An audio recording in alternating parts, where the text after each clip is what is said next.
जो अवैध खनन है उस पर हम लोग लगातार प्रवर्तन की बहुत तेज़ी से कार्रवाई कर रहे हैं।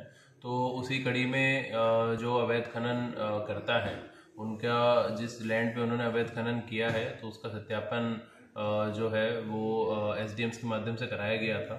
और उस सत्यापन की जो रिपोर्ट्स हैं उसके बेसिस पे उनको नोटिस इशू किए गए थे जो भूमि धारक थे, और नोटिस का उन्होंने कोई सेटिस्फैक्ट्री आंसर नहीं दिया, और जिससे माना जाता है कि अवैध खनन में उनकी पूरी पूरी संलिप्तता है, क्योंकि कोई भी भूमिधर जिसकी ज़मीन पे अगर कोई व्यक्ति अवैध खनन कर रहा है तो उसकी जानकारी के बिना संभव नहीं है।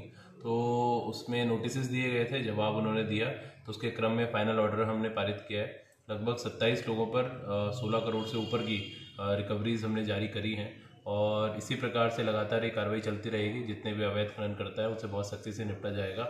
अभी और ऐसे कई प्रकरण लंबित हैं जिसकी समीक्षा मैंने की थी। करीब 190 ऐसे मामले थे जिसमें ये रिकवरीज जारी होनी है। कई सारे मामलों में हो गई हैं, बाकी के भी हम लोग पत्रावली तैयार करा रहे हैं और बहुत तेज़ी से इसमें बहुत कड़ी कार्रवाई करने जा रहे हैं। Thank you.